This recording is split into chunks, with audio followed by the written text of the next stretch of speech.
You're listening to the Uncensored Pro Wrestling Podcast. What is up, everybody? You are checking out the Uncensored Pro Wrestling Podcast. I'm your host, the Hot Commodity and C, joined by my Hot Commodity Ant. We are the current co-WWE pay-per-view champions.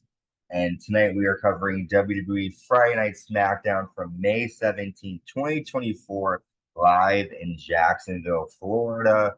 Jacksonville is obviously the home of AEW, but that really doesn't matter when it comes to WWE. We have our opening match for the quarterfinals of the Queen of the Ring tournament.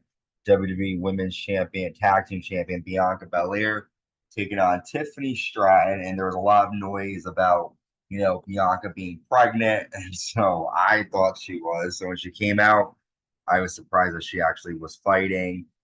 And obviously the drama with Tiffany Stratton posting that video where she slaps Jade or Bianca and it says inappropriate black bitch, which I thought she shouldn't have posted. But also, we were nervous curious to see if who was going to win, because it meant Jade and Bianca could have to face each other already. Mm-hmm. So a lot at stake in this match. On a SmackDown. On a SmackDown, yeah. Because that would be next week. However, they are going to be in Saudi Arabia, so yeah. But we got Bianca versus Tiffany, and this is a really, really, really good match. I enjoyed it from start to finish. It went back and forth. Tiffany applies a figure 8 like leg lock on Bianca. And she continues to pull at Bianca's ponytail during the match. Bianca hits a fallaway slam and a release German. Tiffany rakes Bianca's eyes and lands a sliding clothesline for a 2. But the end comes when Bianca slams Tiffany Stratton on the top rope and then hits a KOD to get the victory. After Bianca says next week nothing is stopping her from being the queen of the ring. And we also have to remember Bianca has an injured knee right now. Yes. So what did you think of Bianca winning over Tiffany? Was she the right one? Yeah. And I didn't think she was because of her knee. She's been like hobbling for the last 2 or 3 matches. And I had a feeling Bianca was going to take it. So it was a good match. I definitely recommend checking it out. We see WWE United States Champion Logan Paul getting confronted by LA Knight, but Nick Aldis tells Paul to follow him to the back. That could be a good rivalry down the line. Jade Cargill is interviewed, and then Bianca Belair shows up and tells Jade that it might be the 2 of them against each other next week. Kind of pointing out what you said earlier about the 2 of them fighting in Saudi Arabia, which could have happened. The Bloodline are backstage. Solo tells them it's time to go. Tama Tonga does this weird growl thing. After Tama and Tonga leave, Paul asks Solo if he talked to Roman, and Solo says all the time. I asked this before. We're going back and forth. Either Paul could be screwing with them or they could be screwing with Paul. But do you think Solo is really talking to Roman? No, absolutely not. He's just saying it to Paul. Okay. Because why would he not talk to Paul? Like, that's his right-hand man. That's his wise man. So, okay. Carmelo Hayes confronts LA Knight backstage before LA's next match. And we get another quarterfinal match with Tama Tonga with the Bloodline taking on LA Knight. Solo gets on the apron, as does Tama Lau, which distracts LA, allowing Tonga to land a splash to the back of LA Knight in the corner. Tama misses a flying splash, and LA Knight lands a crossbody and clothesline to the floor. LA lands a power slam and an elbow drop, but then Tonga Lau pulls Tama Tonga to the floor. And then with the distraction caused by Solo, Tama Tonga lands a face plant, and Tama Tonga advances to the semifinals of the King of the Ring next week. What did you think of this match and Tama Tonga winning? I had a feeling he was going to win. The Bloodline needs to show their strength and that they're dominant. And he's crazy. Like he's definitely, really um like in your face. And I think, His finisher doesn't do it for me though. He just does like a face plant. yeah. And his kid, he's like kind of weird with the way he like growls. Like I just don't understand this. Yeah, I don't either. They don't explain anything. The BTW, I mean MFT, MFT, BTW, like all. but So I don't know. They need to show us a little more of what's going on. I agree. Nick Aldis is now in the ring for the contract signing between WWE US Champion Logan Paul and WWE Champion Cody Rhodes. Both men come out. Logan Paul is flooded by friends and his lawyer. Cody says, on this day, 32 years ago, was War Games 1992 here live in Jacksonville. The reason I know this is because I am a fan of pro wrestling. You're a tourist passing through it. It is time to get off the train and drop the US title and make me a Grand Slam champ. Logan says, you're saying what everyone else has said. I didn't come here to talk. I came here to sign a contract. And then Logan looks at the contract. He goes, I'm looking at it. And then he rips it up. Logan says, I agree to wrestle Cody Rhodes for the WWE title only. I did not agree to put my title on the line. So I have my lawyer drop a contract. Nick, get this done. Nick says, I had about enough. We didn't agree to this. I won't stand for this. The lawyer then says, are you threatening my client? And then Cody goes, Nick, relax. I know what happens when you get mad. Can you go in the back and let us handle this? So then Nick leaves. Logan says, Cody Rhodes has done nothing to deserve a shot at my title. I prove every time I am worthy of every title in WWE. Sign the contract, big boy. Cody says, the honeymoon with you is over. After our match, you will find out who Logan Paul is. In 8 days, Tyson will knock out your brother, and in Saudi Arabia, I will beat. And then Cody Rhodes clotheslines Logan to the floor, and Cody powerbombs Logan's friend through a table. Cody grabs both belts and tosses the U.S. title to Logan Paul.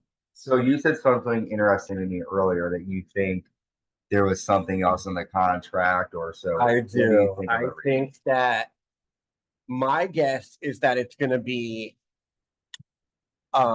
either right before the match or during it. It's going to come out that the contract says it's no holds barred, because we know that Logan likes to cheat with the brass knuckles and have his friends involved. So, yeah, I'm curious to see. There's something with that contract. Definitely. And as of now, so this just means that only the WWE title is on the line. Correct. And I don't know though. Like I almost feel like Cody is going to outsmart him in some way. So we'll see. We'll see what happens. But there's something more to that, for sure. I like this promo though. I liked how they got. It didn't take long for them to get to it. It was nice. But Logan felt like Cody hasn't done anything. Like he just beat the longest reigning champion of, in the modern era. So, I think it's kind of disappointing. I thought it was going to be cool to have title versus title, but who knows? Yeah, we'll see what happens. Logan's dumb and the title will be online. We don't know. We'll see. We got our second quarterfinal match of we already know he's dumb. Yeah. Of the Queen of the Ring tournament. One half the women's tag champion Jade Cargill taking on Nia Jax. This could be kind of like a dream match considered because they're both big women. I'm definitely excited for that. Nia attacks Jade Cargill across the floor, and then she screams at Cargill's daughter. Jade lands a super kick. And then Jade gets mad because Nia grabs a steel chair, and Jade ends up hitting Nia with the steel chair, causing Nia to win by disqualification. After Jade and Nia continue to fight, a bunch of referees have to separate them, but they continue to fight. However, Nia Jax moves on. Nia will fight Bianca Belair in the semifinal. Why? Yes, next week. So, because I knew they weren't going to have Nia lose by pinfall. So that this was it was interesting, to say the least. Were you happy that it's Nia and not Jade? I was because I didn't want. I don't think it makes sense to do that right now. I want to see them down the road, but not yet. Like they still have a lot to do with the tag team championships and everything, and they just started this friendship, and I think they could be a really cool little tag team slash faction.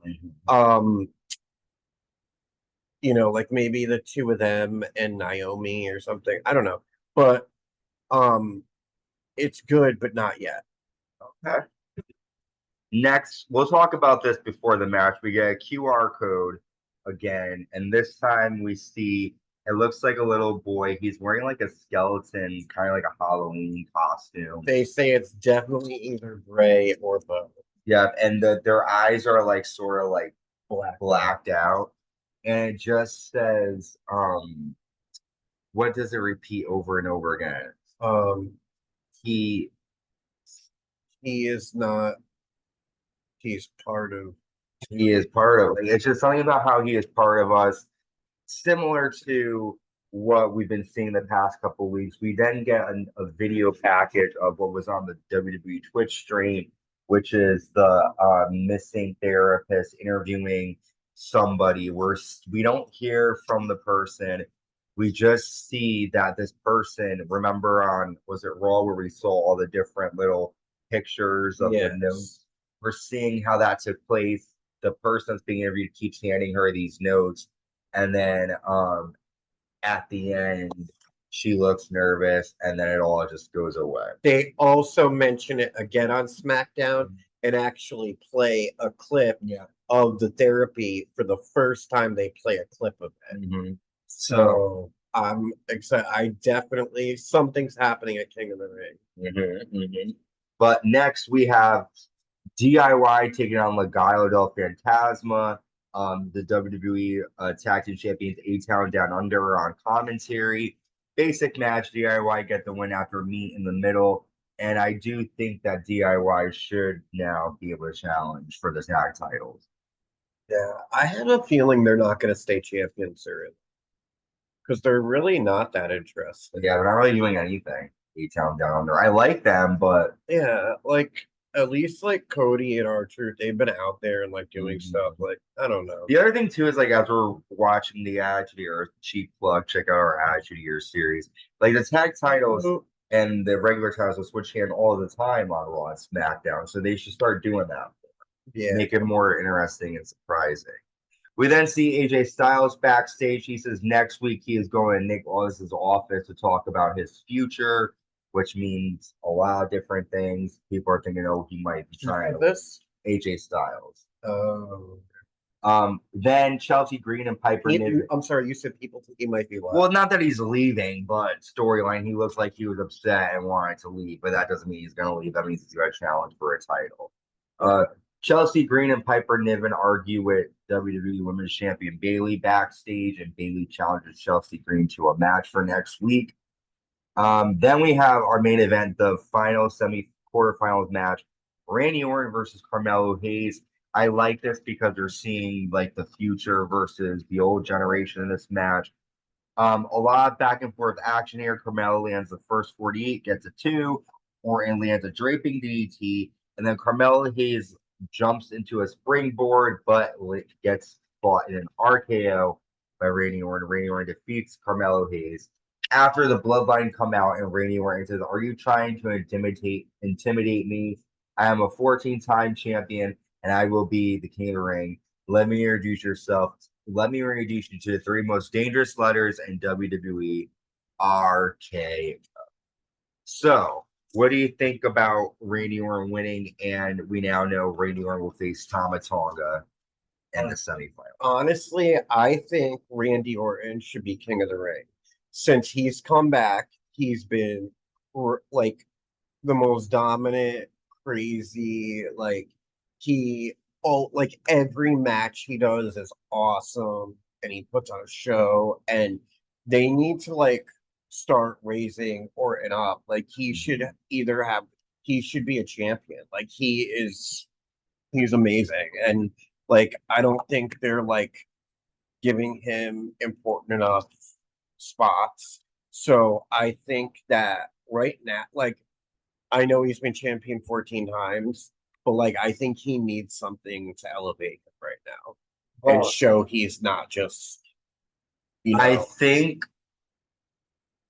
Raw is going to tell us a lot because on Raw we have the semifinals, Jey Uso versus Gunther.